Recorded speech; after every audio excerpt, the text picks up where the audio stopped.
Good morning, all. So, you might have been expecting that why I'm not sending you my video. Actually, for the last 10 days, I was quite busy in handling the uh, so much of activities that is very new for me. And now I am little bit of free, and I'm going to tell you about one new topic that is called controlling. Okay, so let's go for that. What does it mean by controlling? Now, this is the screen before you. Here you see the controlling means the activities. Controlling means the activities in an organization that are performed as per the plan. मतलब जो हमने सोचा था या जो हमने plan किया था वैसा ही अगर काम हुआ है कि नहीं हुआ है वो देखना ही कंट्रोलिंग होता है। सपोज तुम मान लो कि तुमने एक बिल्डिंग बनाने के लिए बोला था, उस बिल्डिंग को तुम चाहते हो कि पूरब की दिशा में उसका दरवाजा होना चाहिए, और तुम मिस्त्री को भेज दिया और तुम गए ही नहीं। और 1 साल बाद जब बिल्डिंग हो उठे तुम जाके देखा कि पूरब की दिशा में दरवाजा उन लोगों ने रखा ही नहीं, उन्होंने पश्चिम की दिशा में रख दिया, जो तुम्हारे लिए एकदम बर्बाद हो गया। सो इस तरह से प्लानिंग करके उनको भेज दिया, अरेंजमेंट कर सीमेंट बालू सब दे दिया, ऑर्गेनाइजिंग कर दिया, लोगों को भेज दिया, स्टाफिंग कर लिया, इंस्ट्रक्शन भी दे दिया कि पूरब की दिशा में होना चाहिए, डायरेक्टिंग कर ली, लेकिन बाद में जाके अगर देखे नहीं तो गड़बड़ हो जाएगा। इसलिए बीच बीच में एक बार बीच बीच में जाके देखते रहना चाहिए, and that is called an controlling. Okay, जाके देखते रहना चाहिए। Now you see the importance of controlling accomplishing the organizational goal। जो आपने सोचा है, the controlling means the measuring the progress towards the organization goal। progress मतलब आप कितना आगे बढ़ चुके हो, कितना आगे बढ़ चुका, आपका कहानी कितना करीब जा रहा है गोल की तरफ, वो आपको देखना है। दूसरा है जजिंग एक्यूरेसी ऑफ स्टैंडर्ड, मतलब जो स्टैंडर्ड है वो कितना सही है। एक्यूरेसी मतलब आप कितना परफेक्ट जा रहे हो, मतलब जा तो रहे हो आप, लेकिन आप कितना परफेक्ट जा रहे हो। सपोज मान लो ये राजधानी ट्रेन 50 किलोमीटर स्पीड से जा रहे हैं, जाना चाहिए, लेकिन आप 35 किलोमीटर स्पीड से जा रहे हो, तो मतलब जा तो रहे हो, यू आर मूविंग, ऐसा नहीं बोल रहा कि आप रुके हुए हो, जा ही रहे हो, दिल्ली की तरफ ही जा रहे हो, लेकिन आपका एक्यूरेसी नहीं हो रहा है क्योंकि स्टैंडर्ड कितना था 50 किलोमीटर, और आप जा कितने में रहे हो 25 किलोमीटर या 35 kilometre, that is you are not going as per the accuracy. तीसरा होता है making efficient use of resources. जो आपने संसाधन या सामान दिया है वो कोई बर्बाद तो नहीं कर रहे हैं। आप जाके देखो कोई बांस मिट्टी सीमेंट बालू ये सब वेस्ट तो नहीं कर रहे, that you have to go and check, that is also controlling कहता है। इम्प्रूविंग एम्प्लॉयज मोटिवेशन, कभी कभी आप जाते हो लोगों को बोलते हो वाह आपने बढ़िया काम किया है भाई, बढ़िया हुआ, ये तरीका मुझे पसंद आया, इस तरह से आप बोलते हो तो आपका आपके लिए काम करने वाले लोगों को क्या होता है, मन में शक्ति बनता है, मोटिवेटेड हो जाता है, दे और बढ़िया से काम कर सकते हैं। ensuring order and discipline, controlling caters and atmosphere of order and discipline in the organization. मतलब कंट्रोलिंग होगा, कंट्रोल है मेरा, मतलब मेरा बात लोग सुनते हैं और लोगों के बीच में डिसिप्लिन और अनुशासन है, इसी को बोलते हैं बोर्ड कंट्रोल है। जैसे बोलते हैं ना ये क्लास बहुत कंट्रोल है, class 12 commerce is very control class, मतलब वो लोग बहुत डिसिप्लिन है, वो लोग बहुत सिंसियर है। Facilitating coordination of activities, coordination मतलब क्या होता है, एक काम को दूसरे काम के साथ जोड़ना। कोऑर्डिनेशन का मतलब क्या होता है, एक काम को दूसरे काम के साथ जोड़ना, तो इसको बोलते हैं कोऑर्डिनेशन।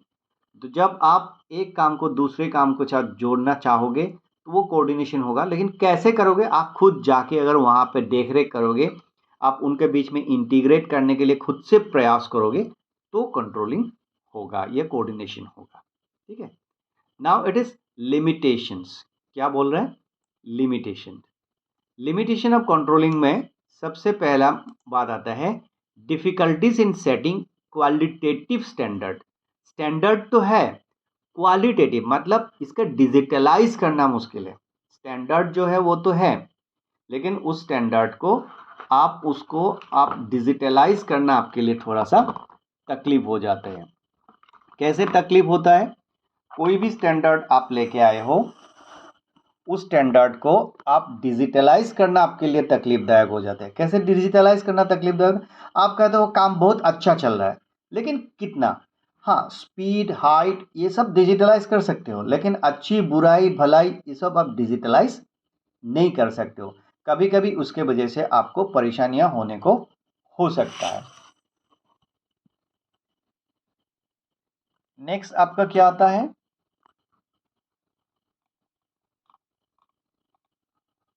Little control. ये बोल रहा है क्या?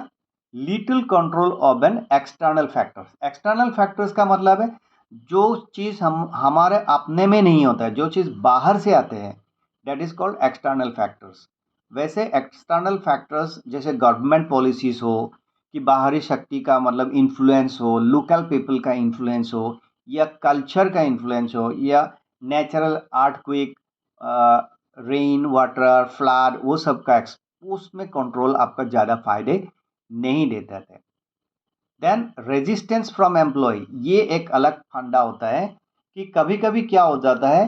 रेजिस्टेंस फ्रॉम एम्प्लॉय का मतलब होता है कि आप अपना एम्प्लॉयज़ को कब नया चीज़ सिखाते हो, जब बोलते हो कि नहीं तुम लोग गलत कर रहे हो ना, ऐसा मत करो, ऐसा सही नहीं है, तो वो लोग बोलते हैं वाह ये आ गया बड़े आदमी हमको सिखाने के लिए, इतना सालों से हम ऐसे ही काम कर रहे हैं, ये आज आके नया चीज़ सिखाने के लिए आए हैं, बुरा भला बोलने के लिए आए हैं। देखो गांव में क्या होता है, लोगों को अगर बोलते हो कि आपका जो रिचुअल्स है, आपका जो ब्लैक मैजिक्स वगैरह कॉन्सेप्ट है, आपका जो ऑर्थोडॉक्सिज्म है, वो सब आप नहीं करना चाहिए, तो लोग आपको मतलब ओपोज करते हैं ना, that is called rigid concept. ठीक है, अब नेक्स्ट जाते हैं हम कॉस्टली अफेयर्स। हर चीज़ को में क्या होता है, कहीं ना कहीं तो इसमें पैसा का इन्वॉल्वमेंट होता है कि आप कुछ कंट्रोलिंग करने जाते हो, तो कभी कभी वो सिर्फ भाषा से बोलने से नहीं होगा, उसके लिए रिसर्च एंड डेवलपमेंट्स का भी ज़रूरत पड़ जाता है।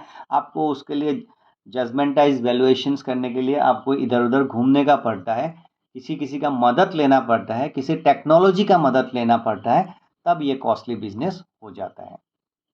देन प्लानिंग एंड कंट्रोलिंग का रिलेशन के ऊपर हमेशा क्वेश्चन आ रहा है। ये प्लानिंग एंड कंट्रोलिंग का क्वेश्चन 1 मार्क का क्वेश्चन आएगा, ये प्लानिंग एंड कंट्रोलिंग, इसके ऊपर 1 मार्क का क्वेश्चन आता है।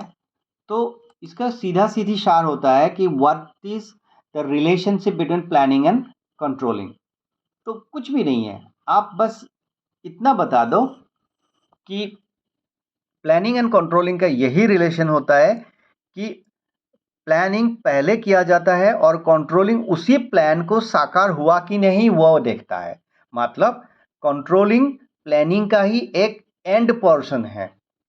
प्लान कर लेता है, करके बाद में वो देखता है कि प्लानिंग के मुताबिक काम हुआ कि नहीं। जब प्लान ही नहीं होगा तो कंट्रोलिंग क्या देखेंगे, तो देख नहीं पाएंगे। तो इसका मतलब है प्लानिंग एंड कंट्रोलिंग का एक घोर संबंध होता है, जिसको बिना नहीं हो सकता। ठीक है, तो अब आते हैं उसके बाद हमारा पास है कंट्रोलिंग प्रोसेस। बहुत भयंकर टॉपिक है, इसमें से क्वेश्चन आएगा ही। कंट्रोलिंग प्रोसेस के मतलब ये होता है स्टेप्स 1 कि setting performance standard. Setting performance standard मतलब आपको पहले एक स्टैंडर्ड चाहिए कि किस आधार पर आप कंट्रोलिंग करेंगे।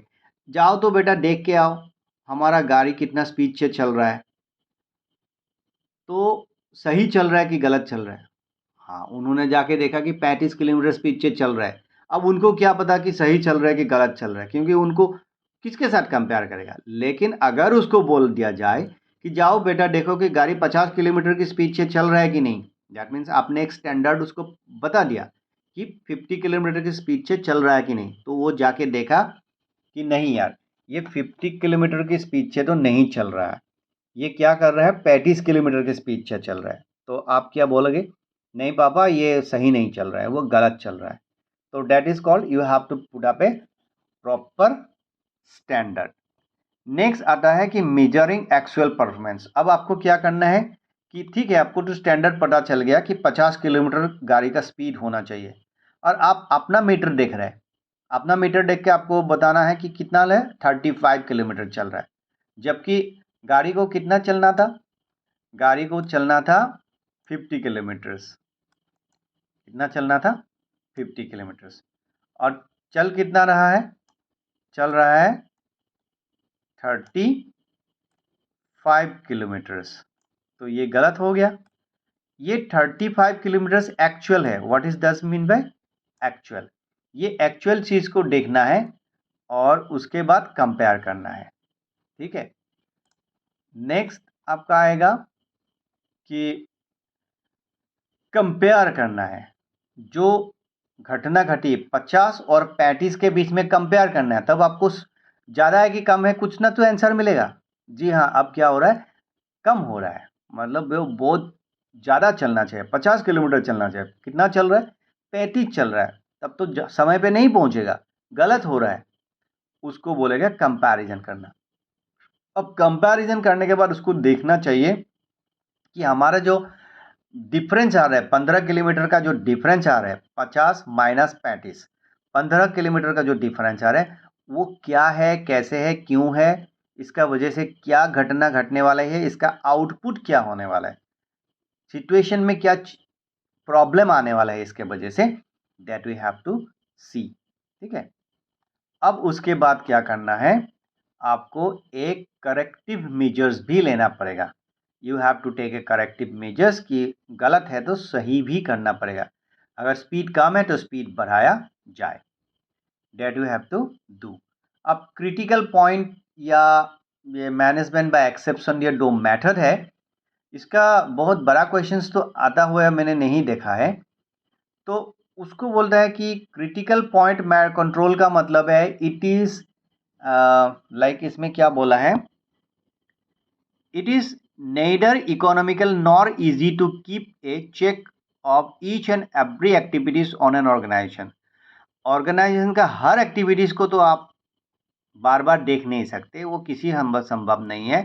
तो control should therefore focus on key result areas which are critical to the success of an organization. मतलब तब उनको वही चीज ज्यादा ध्यान देना है जिसके वजह से फेलियर का इम्पैक्ट ज्यादा होगा। ठीक है, जिसके वजह से फेलियर का इम्पैक्ट ज़्यादा होगा।